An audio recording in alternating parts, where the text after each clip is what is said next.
يا مساء الياسمين عليكم محبين ومتابعين رشا الخطيب، بحبكم قوي وحشتوني. انا بصراحة طالعة اتكلم معاكم النهاردة في حاجة غريبة، حاجة مضايقاني شوية. عايزة اعرف هي الدنيا بقى فيها ايه؟ يعني احنا ليه بقينا كده؟ وليه الدنيا بقت كده صعبة؟ وليه الناس، مش هنقول كل الناس بقت وحشة ومش هنقول كل الناس بقت حلوة، ولكن للأسف احنا بنقابل في حياتنا نماذج غريبة. في سؤال ويا ريت تشاركوني الإجابة، عايزة أعرف ليه الأخ، في بعض الإخوات دلوقتي ليه الأخ بيخون أخوه؟ ليه في بعض الأبناء بيرموا مامتهم وباباهم في دار مسنين؟ وعلى فكرة العينة دي كتيرة قوي، كتير بكل أسف. يعني النهاردة إن واحد أو واحدة ياخدوا أمهم يرموها في دار مسنين بقى بزيادة. ليه القتل بقى عادي وسهل؟ كل يوم نسمع عن قصة وقضية غريبة، أم بتقتل ولادها، أب بيقتل ولاده ومراته أو ولاده، أب بيعمل بنسمع عن حاجات غريبة قوي. ليه لما ربنا يكون مديلك زوجة كويسة ما بتحافظش عليها؟ ليه تخونها وليه توجعها؟ ليه لما ربنا بيديلك إنسانة وأم لولادك مش بتحافظ عليها وتتجوز عليها وتذلها وتوجعها؟ ليه لما ربنا يديلك راجل كويس في حياتك ما بتحافظيش عليه؟ ليه حاجات كتيرة قوي. ليه احنا بقينا كده؟ انا بجد عايزة اجابة. ليه لما حد يستأمنك على حاجة بتخونها؟ يعني كان في مشكلة كنا بنتكلم فيها انا وحد، استأمن حد على حاجة، يعني خدها وخد الأمانة وخانها. ليه احنا بقينا كده؟ احنا اكيد في عيب واكيد في حاجة لازم تتصلح. عارفين انا خايفة من ايه؟ انا مش خايفة من دلوقتي، لا، انا خايفة من اللي بعد كده. خايفة من الاجيال الجاية انها تكون اوحش. طب نعمل ايه علشان الجيل الجديد ده او الجيل اللي جاي جديد او الجيل اللي طالع ما يبقاش كده؟ نعمل ايه؟ يعني يا ريت نعرف ونتعلم كلنا ايه اللي احنا نعمله علشان الاجيال الجاية ما تتعلمش الغلط، ما تبقاش كده. وبعدين هي الدنيا دي فيها ايه؟ يعني ليه الصراعات دي؟ ليه؟ ما هو في حاجة اسمها خير وشر، وفي حاجة اسمها جنة ونار، صح ولا ايه؟ يعني كلنا مأمنين بالله، وكلنا عارفين ان في عذاب قبر، وكلنا عارفين ان في خير وشر، كلنا عارفين ان الخير اللي بيعمل خير جزاؤه ايه عند ربنا، واللي بيعمل شر جزاؤه ايه عند ربنا، وجبر الخواطر ده كمان ده قصة تانية. الناس دلوقتي كل واحد بيهمه نفسه، ما يهمهوش حاجة تانية، ما بيهمهوش الكلمة اللي بتطلع منه دي ممكن تعمل ايه في نفسية الشخص التاني، او ممكن تأذي الشخص التاني ازاي، او ممكن حاجات كتيرة قوي. تعرفوا ان الكلمة ممكن تموت بني ادم. يعني في ناس بتحس والله، يعني على قد ما في ناس لا مبالاة وعندهم الدنيا عادي جدا ولا يعرفوا ربنا سبحانه وتعالى يعني ايه انك انت تدوس على بني ادم وعلى مشاعره وعلى احساسه، على قد ما في ناس حساسة برضو، وناس بتحس بالألم، وناس ممكن توجعها بكلمة، وناس على فكرة احنا في ناس في حياتنا كتيرة جدا ممكن نجرحهم بدون ما بنحس، يعني واحنا عادي، واحنا بنقول ده عادي. يعني في ناس في حياتنا كل اللي هي محتاجاه ان احنا نطبطب عليهم، ناخدهم في حضننا، نسمعهم، نحاول نساعدهم. يعني حتى لو مفيش امكانيات مادية نساعدهم بأي حاجة. بصوا يعني شوفوا حاجة مهمة جدا، مفيش حد فينا ما عندهوش إمكانية للمساعدة إنه يساعد حد قدامه محتاجه. لا، كل واحد فينا يقدر يساعد التاني.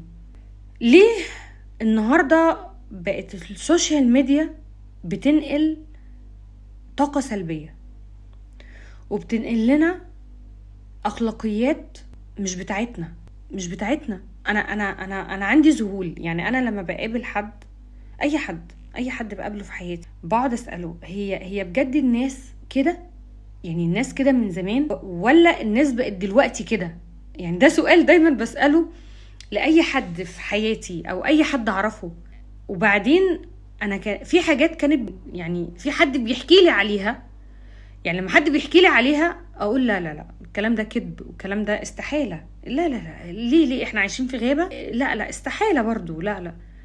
لما انا شفت ده بعيني وسمعت ده بوداني، استغربت واتصدمت. ليه احنا بنخون بعض؟ ليه ما بنحترمش العيش والملح؟ ليه ما بنحترمش بعض؟ ليه بنبص ان احنا عايشين بقى ومخلدين في الدنيا؟ يعني انا بلاحظ ان الناس عايشة على مبدأ واحد، احنا عايشين مدى الحياة فنعمل اللي احنا عايزينه.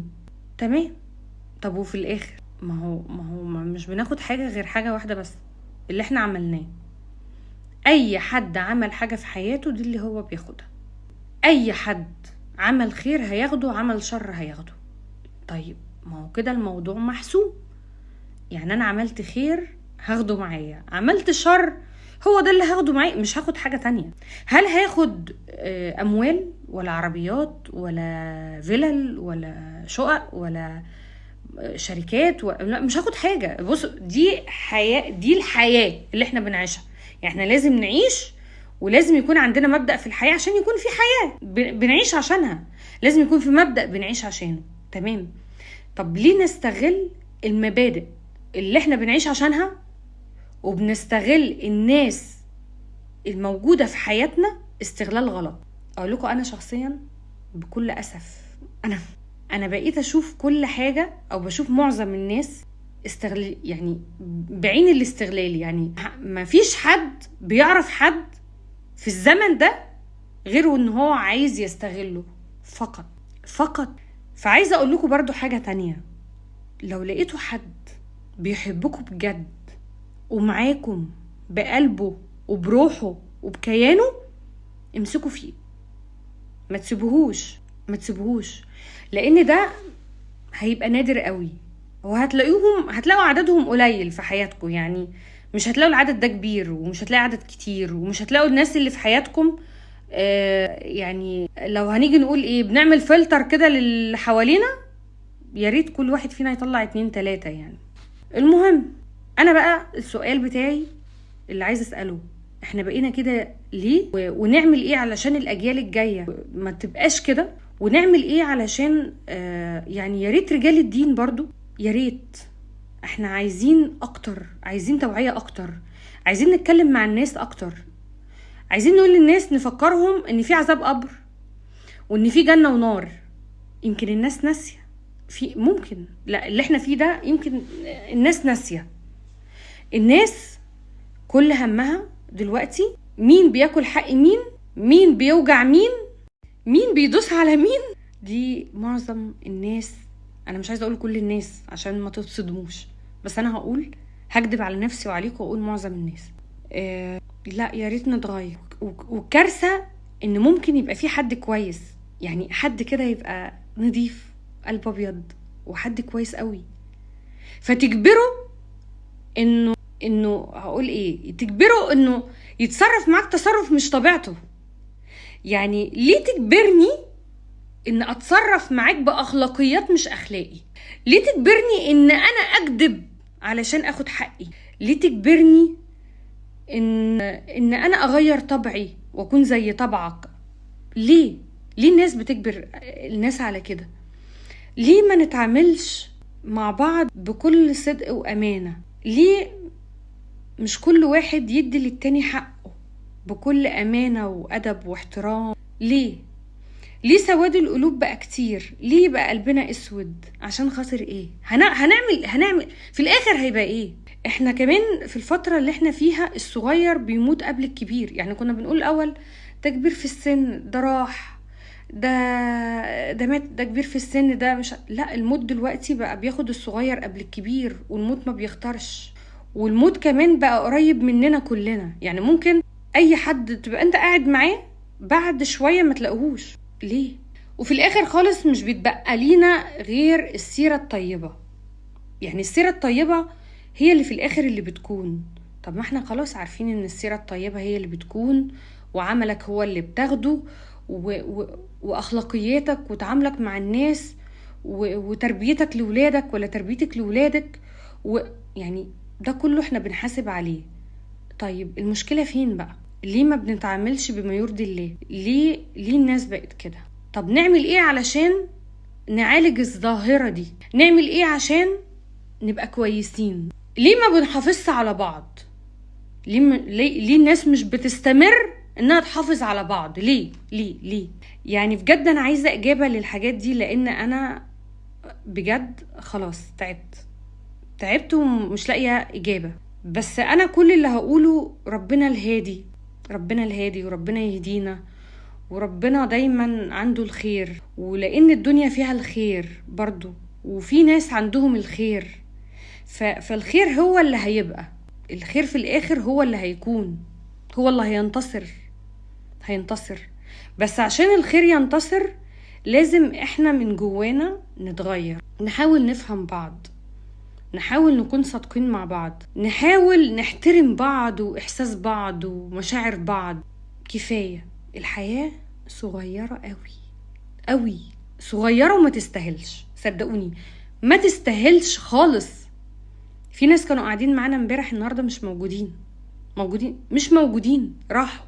وفي ناس احنا ساعات الدنيا كده بتاخدنا، والشيطان بيلعب معانا، والشيطان يخليك تعمل حاجات مش من صفاتك ولا من صفات دينك، فتلاقي نفسك بتغلط، ولو غلطت مرة بتغلط تاني وتالت ورابع، وفي الآخر بنصحى كلنا على كابوس مزعج، كابوس بقى خلاص. ممكن نكون جرحنا حد ما يستاهلش مننا ان احنا نجرحه، اتسببنا فوقنا بعد ما فقدنا حد عزيز في حياتنا، راح واحنا متخيلين ان هو هيفضل دايم معانا، ونسينا ان احنا كلنا رايحين،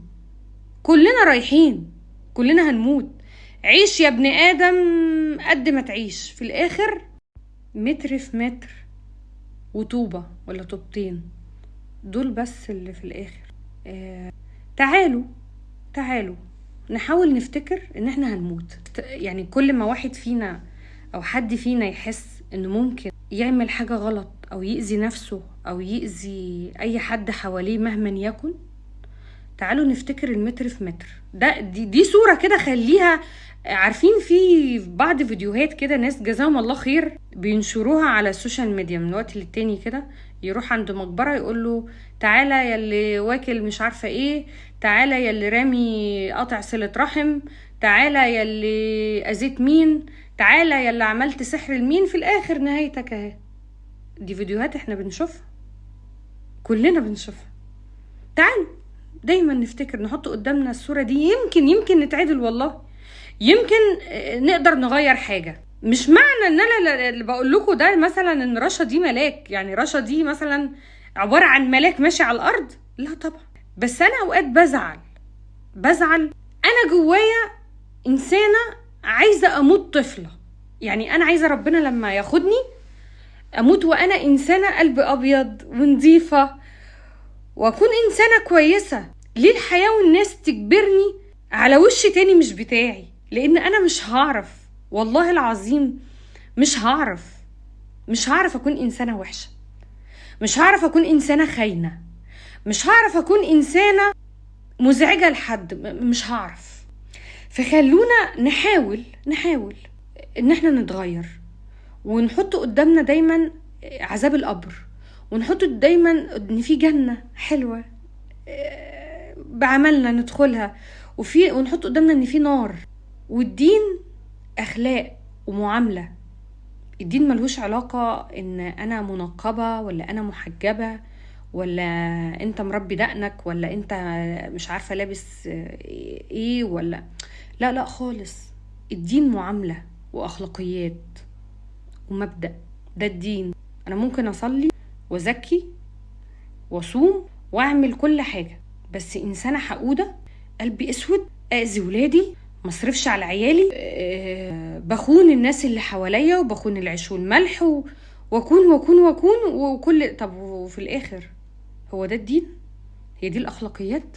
هو ده اللي ربنا امرنا بيه؟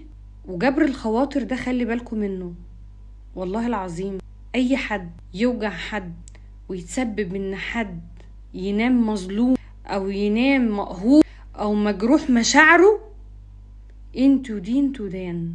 والله ربنا هيجيب الحق في الدنيا قبل الاخره، خليكوا واثقين من ده. يا رب نتغير، يا رب يا رب والله كلنا نتغير، ويا رب كده الدنيا تفضل حلوة، ويا رب نفتكر ان في عذاب قبر، ونؤمن ان في جنة وفي نار، ونخاف على الناس اللي حوالينا، ونتقي الله في كل حاجة، ونعلم ده لولادنا، نعلمهم عشان لما يكبروا ما يغلطوش ما يغلطوش اخطائنا، ويعرفوا الدنيا حلو ويعرفوا الدين صح. بس شكرا لكم.